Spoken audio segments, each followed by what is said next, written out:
प्रिय मित्रों, आज हम लोग नाभिकीय संलयन के बारे में बात करेंगे कि नाभिकीय संलयन क्या है, यानी न्यूक्लियर फ्यूजन क्या है। फ्यूजन का मतलब होता है संलयन होना, जुड़ना। दो हल्के नाभिकों के परस्पर संयुक्त होकर, यानी दो हल्के नाभिकों परस्पर संयुक्त होकर भारी नाभिक बनाने की प्रक्रिया को नाभिकीय संलयन कहते हैं। संलयन का मतलब होता है जुड़ना, यानी दो हल्के नाभिक संयुक्त होकर के भारी नाभिक का निर्माण करते हैं, और जिसे हम इस प्रक्रिया को हम नाभिकीय संलयन कहते हैं। संलयन से प्राप्त नाभिक का द्रव्यमान, संलयन से प्राप्त नाभिक का द्रव्यमान संलयन करने वाले दोनों हल्के नाभिकों के द्रव्यमानों के योग से कम होता है।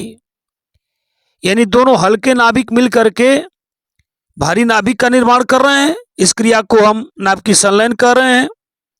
कह रहे कि जो संलयन से प्राप्त जो भारी नाभिक है उसका द्रव्यमान संलयन करने वाले जो छोटे नाभिकों के द्रव्यमानों के योग से कम होता है, और यह जो द्रव्यमान में कमी हो रही है, इस द्रव्यमान में होने वाली कमी को द्रव्यमान क्षति कहते हैं।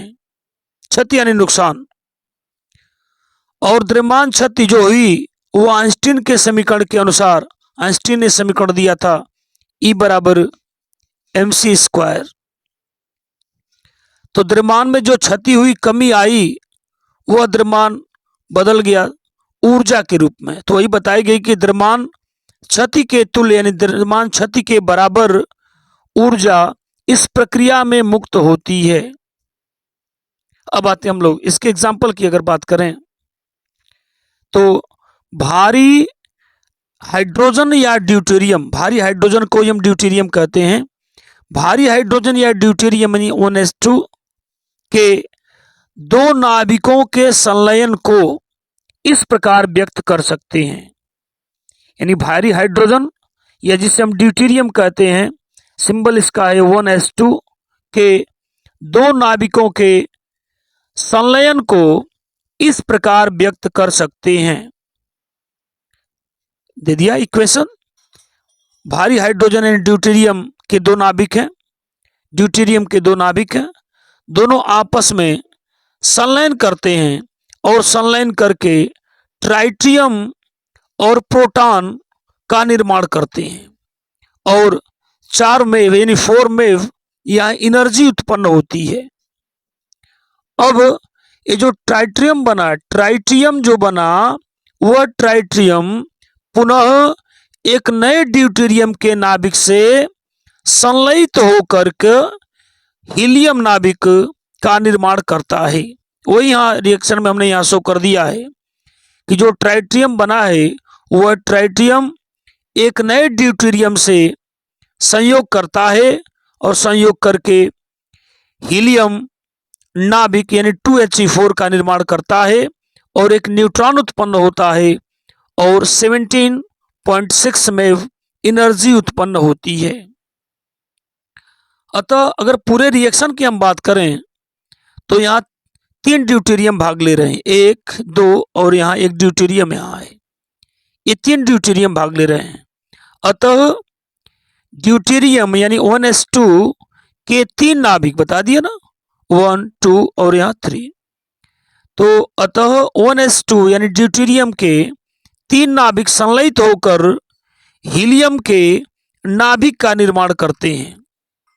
हीलियम के, यह हीलियम का नाभिक है, हीलियम के नाभिक का निर्माण करते हैं तथा 21.6 में ऊर्जा उत्पन्न होती है।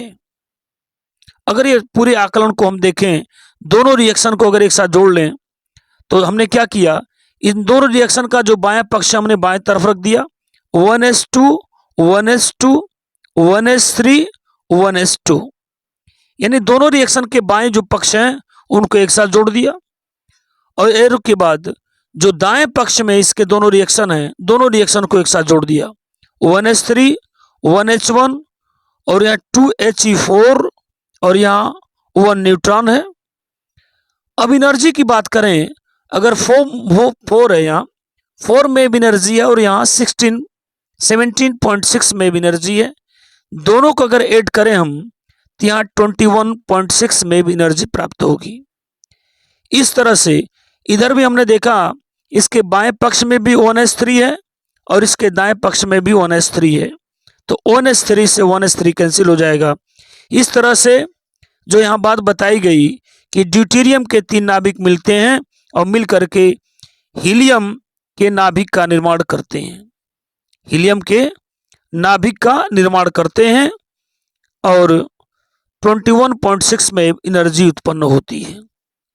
उम्मीद करते हैं ये बात आपको समझ में आ रही होगी।